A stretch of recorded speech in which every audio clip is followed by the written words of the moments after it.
Let's take a few minutes and talk about small parts organization in the wood shop. First of all, I'm going to tell you what I've used, the strategy that I've used for many years to organize my small parts, not only as a professional cabinet maker, but also just in my home shop. And then I'm going to introduce you to what I think is the best value, the best quality organizer that's available today. So first off, we all have small parts. This is a coffee can that I keep on my bench that I throw little parts in here that need to be organized. And it's time for me to do that, obviously. But all these parts just add up in our shop. I mean, there's knobs, there's bolts, there's screws, there's carriage bolts, there's little hinges, all kinds of things. So it's important that we keep them organized so when we need one, we can find it. And we can keep moving and not have to run to the hardware store and spend extra money and extra time buying all this hardware. So this is the hardware that I put together when I was a cabinet maker, and I had to go on site to either install or do built-ins.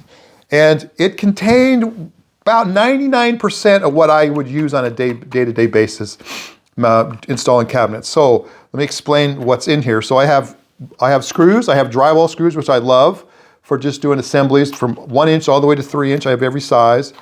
I got little panhead screws. I got little countersink screws. I have a container here that's just full of drill drivers. It has VIX bits in here. It has several countersink bits, larger countersink bits. I have machine screws here for doing knobs and handles. I have another countersink from Amana, which I love.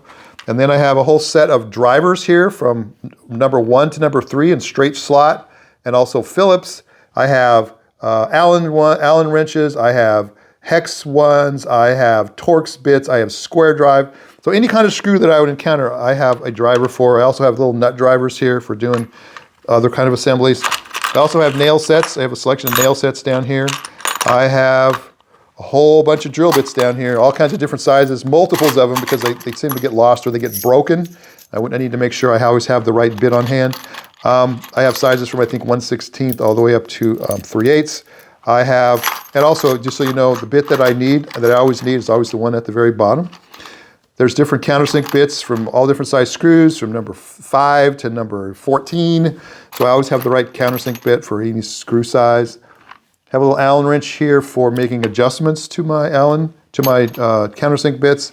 Got wall anchors, and I have some shelf pins here.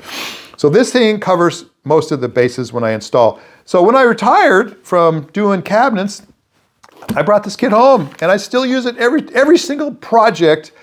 This is open on my bench, and I'm grabbing screws from it because I need to have, because I always need a different variety of, fasteners.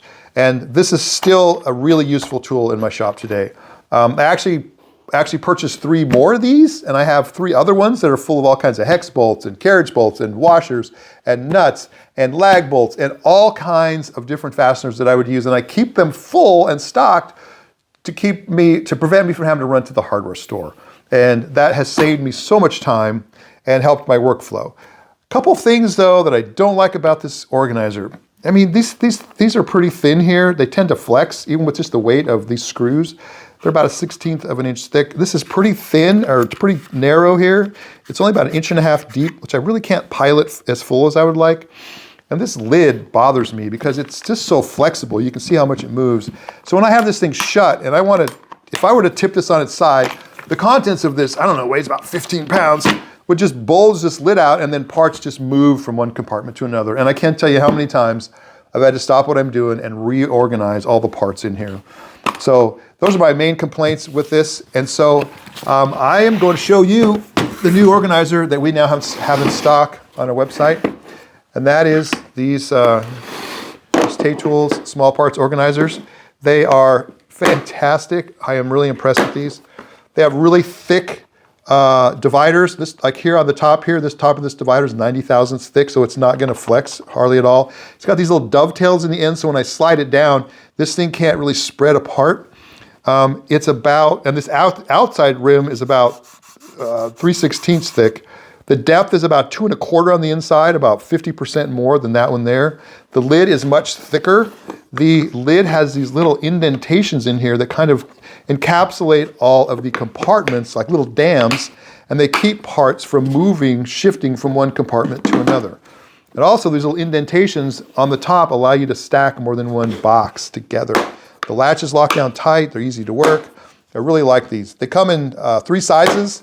This is a 10 compartment. It's about 11 inches wide, 14 compartment, 12 inches wide, a 17 compartment that's about 15 inches wide.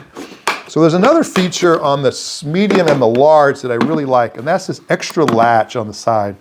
What this does on the larger lids that have the potential to bulge like mine over there, you can lock this latch in the middle of the lid and it keeps the lid from bulging out. It gives you a little extra security. But there's also another really, really cool feature with these knobs or these latches, and that is you can take 2 boxes, the medium and the large, and you can hook 2 of these together into one unit, and you can carry 2 boxes or 4 boxes if you want with one hand. So they come to they're sold either individually or they're sold in sets of 2 and 4. You can save a little bit of money, but you can pick these up on our website at Taytools.com.